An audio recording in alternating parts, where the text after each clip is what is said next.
ಇನ್ನು ಮುಂದೆ ನಿಮ್ಮ ನೆಚ್ಚಿನ ಧಾರಾವಾಹಿಗಳ ಫುಲ್ ಎಪಿಸೋಡ್ಗಳು ಸನ್ ನೆಕ್ಸ್ಟ್ ಆಪ್ನಲ್ಲಿ ಮಾತ್ರ. ಮತ್ತೆ ನೀನು ನಮ್ಮನೆಯ ಚಿಕ್ಕ ಸೊಸೆ ಆಗಿದ್ಯಾ, ಅದಕ್ಕೋಸ್ಕರ ನೀನು ಶಾಸ್ತ್ರನ ಪೂರ್ತಿ ಮಾಡು. ಹೋಗು.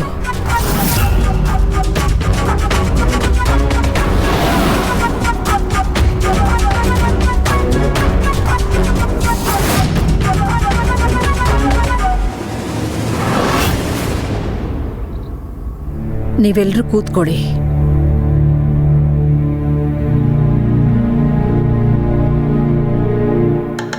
ಸ್ಮಾಲ್ ಅಮ್ಮೋರೆ, ಜೋಶಿಂದ ಅಲ್ಲ, ಹುಷಾರ ಕೆಲಸ ಮಾಡಿ ಸ್ವಲ್ಪ.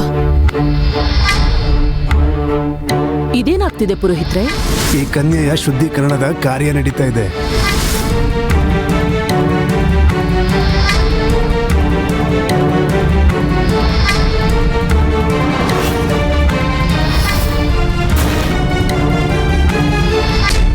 ಇವಳು ಶುದ್ಧೀಕರಣ ಯಾಕೆ ಮಾಡ್ತಿದ್ರು? ಏನೋ ರಹಸ್ಯ ಇದೆ ಇದ್ರಲ್ಲಿ. ಆ ರಹಸ್ಯವನ್ನ, ಏನೋ ಅಪಶಕುನವನ್ನ ಇವಳು ಮಡ್ಲಲ್ಲಿ ತುಂಬಿಕೊಂಡಿದ್ದಾಳೆ. ಅದೊಂದು ವಿಷಯ ಗೊತ್ತಾಯ್ತು ಅಂದ್ರೆ ಈ ಎಲ್ರ ಮುಂದೆ ನನಗಾದ ಅವಮಾನಕ್ಕೆ ಇವಳಿಗೆ ಮತ್ತೆ ಈ ಅಮ್ಮಾಜಿಗೆ ಇಬ್ಬರಿಗೂ ಮರ್ಯಾದೆ ಹೋಗೋ ಹಾಗೆ ಮಾಡ್ತೀನಿ. ನನಗಾದ ಅವಮಾನಕ್ಕೆ ನಾನು ಸೇಡ್ ತೀರ್ಸ್ಕೊಂಡೇ ತೀರ್ಸ್ಕೋತೀನಿ.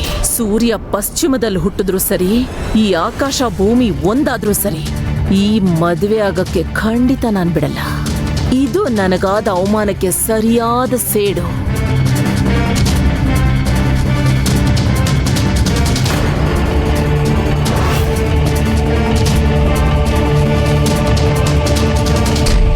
ಸರ್, ಮೀಟಿಂಗ್ ಅಂತೂ ತುಂಬ ಚೆನ್ನಾಗಾಯ್ತು ಸರ್. ನೀವೊಂದ್ಸಲ ಲಕ್ಷ್ಮೀಪುರ ಫ್ಯಾಕ್ಟ್ರಿಗೆ ಹೋಗ್ಬಿಟ್ಟು ಕೆಲಸ ಹೇಗಾಗ್ತಿದೆ ಅಂತ ನೋಡಿದ್ರೆ ನಿಮಗೂ ಅದರಿಂದ ಸಮಾಧಾನ ಆಗುತ್ತೆ. ನನಗೆ ಸುಸ್ತಾಗಿದೆ. ಈ ಕೆಲಸನ ನಿಮಗೆ ಮತ್ತೆ ಗಗನ್ಗೆ ವಯಸ್ಸಾಗಿದೆಯಲ್ಲ. ಗಗನ್ ಮದುವೆಲಿ ಬ್ಯುಸಿ ಆಗಿರೋದ್ರಿಂದ ಈ ಕೆಲಸ ನೀವೇ ನೋಡ್ಕೋಬೇಕು. ಹೋಗಿ. ಸರಿ ಸರ್, ಆಯಿತು. ನಾನು ನಿಮ್ಮ ಜೊತೆ ಬರ್ತೀನಿ.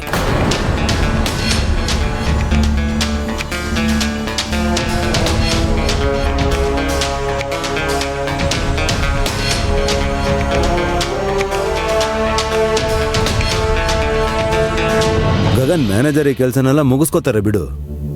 ನಿಂದೆ ಮದುವೆ ಆಗಿರೋದ್ರಿಂದ ನೀನು ಇಲ್ಲಿರೋದು ಬಹಳನೇ ಮುಖ್ಯ. ಧಣಿ, ನಮಗೆ ಕೆಲಸ ಕೂಡ ಅಷ್ಟೇ ಮುಖ್ಯವಾಗುತ್ತೆ.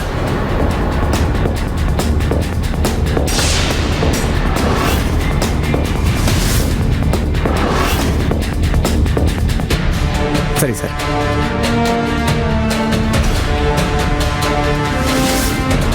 ನಾವು ಕೆಲಸದವ್ರನ್ನ ಯಾಕೆ ಜೊತೆಲಿ ಇಟ್ಕೊಂಡಿರ್ತೀವಿ ಅಂತಂದ್ರೆ ಏನು ಪ್ರಶ್ನೆ ಕೇಳ್ದೆ ನಾವೇನು ಹೇಳ್ತೀವೋ ಅದನ್ನ ಮಾಡಕ್ಕೆ. ಹಾಗೆ ನೋಡೋದಾದ್ರೆ ನಾನು ಕೂಡ ನಿಮ್ಮ ಕೆಲಸಗಾರನೇ ಅನ್ಸುತ್ತೆ. ಯಾಕಂದ್ರೆ ನಿಮ್ಮ ಎಲ್ಲ ಮಾತುಗಳನ್ನ ಕೇಳಬೇಕಲ್ವಾ? ಗಗನ್ ಮಿತಿ ಮೀರ್ತಾ ಇದೆಯಾ? ಎಲ್ಲಿ ಧಣಿ, ನನಗೆ ಯಾವಾಗಲೂ ಕೂಡ ನನ್ನ ಮಿತಿಯನ್ನ ನೆನಪಿಸ್ತಾನೆ ಇರ್ತೀರಾ. ನಾನು ನನ್ನ ಮಿತಿಯನ್ನ ಮೀರೋದಕ್ಕೆ ಯೋಚನೆ ಕೂಡ ಮಾಡಬಾರ್ದು. ದುಃಖ ಯಾವ ಮಾತಿಗೆ ಅಂದರೆ, ನಾನು ನಿಮಗೆ ಆ ಕೆಲಸಗಾರ. ಇಷ್ಟ ಇದ್ರೂ ಕೂಡ ನಿಮ್ಮ ಹತ್ರ ಕೆಲಸ ಬಿಡೋಕ್ಕಾಗಲ್ಲ. ಈ ಕೆಲಸ ಇಷ್ಟ ಇರಲಿ ಇಲ್ಲದೇ ಇರಲಿ.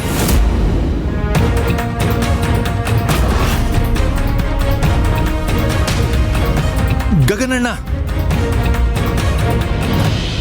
ಅಪ್ಪನ ಜೊತೆಗೆ ನೀವು ಹೀಗ ಮಾತಾಡೋದು? ಅಪ್ಪ, ನೀವು ಚಿಂತೆ ಮಾಡಬೇಡಿ, ನಾನಿದ್ದೀನಿ, ನಾನೆಲ್ಲ ನೋಡ್ಕೊಳ್ತೀನಿ. ಗಗನಣ್ಣ ಈ ರೀತಿ ಮಾತಾಡಿದ್ದಕ್ಕೆ ನಾನು ನಿಮ್ಮ ಹತ್ರ ಕ್ಷಮೆ ಕೇಳ್ತೀನಿ. ನನಗೆ ಇನ್ನೂ ನಂಬೋದಕ್ಕಾಗ್ತಾನೆ ಇಲ್ಲ ಗಗನಣ್ಣ ನಿಮ್ಮ ಹತ್ರ ಹಾಗೆ ಮಾತಾಡಿದ್ರು ಅಂತ.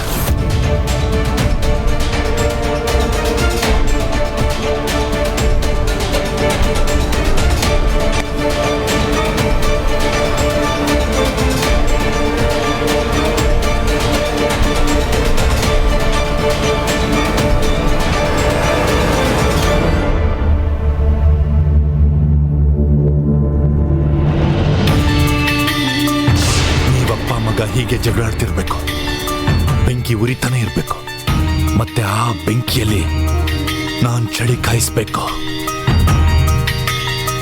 ಈಗ ನನ್ನ ಆಸೆ ಈಡೇರುತ್ತೆ.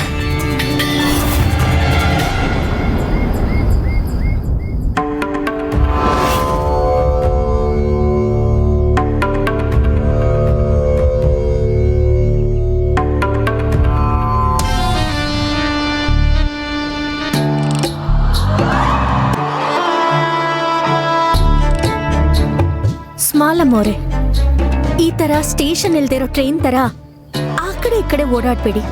ಒಂದ್ ವೇಳೆ ಅಮ್ಮಾಜಿ ಅವ್ರು ನೋಡ್ಬಿಟ್ರೆ ನಿಮ್ ಮರ್ಯಾದೆಗೆ ವಿಸಿಲೇ ಹೊಡೆದ್ ಬಿಡ್ತಾರೆ.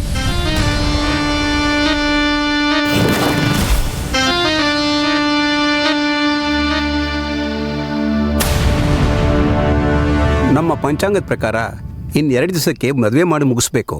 ನಾಳೆ ನಾಡಿದ್ರಲ್ಲೇ.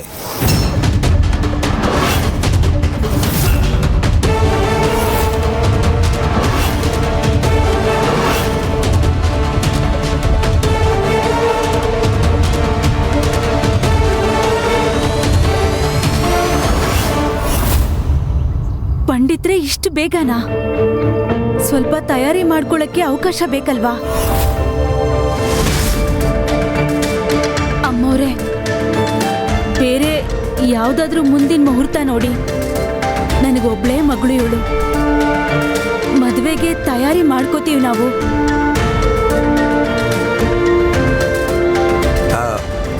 ಇದಷ್ಟೇ ಒಳ್ಳೆ ಮುಹೂರ್ತ. ಇದು ಬಿಟ್ರೆ ಇನ್ನು ಮುಂದೆ ಒಳ್ಳೆ ಮುಹೂರ್ತ ಇಲ್ಲ.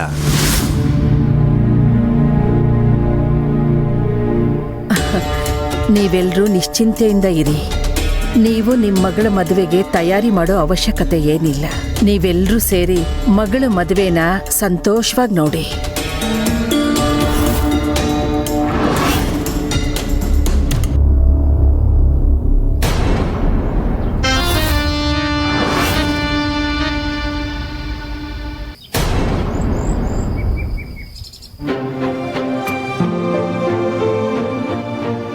ಸದಾ ಸೌಭಾಗ್ಯವತಿಯಾಗಿರು.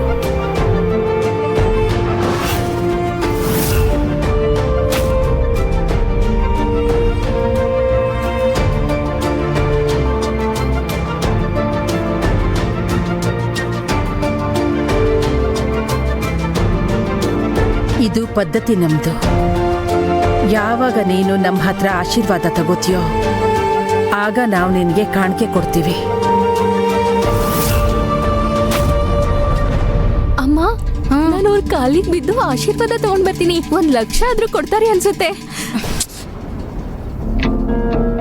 ಈಗ ನಾನು ಎದುರು ನೋಡ್ತಾ ಇದ್ದೀನಿ ನಮ್ಮ ಅರಮನೆಗೆ ನಿನ್ನನ್ನು ಸ್ವಾಗತ ಮಾಡ್ಕೊಳ್ಳೋದಕ್ಕೆ.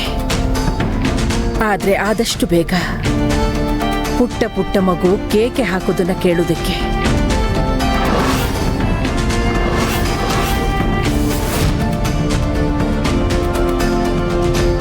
ಸಂತೋಷವಾಗಿರು.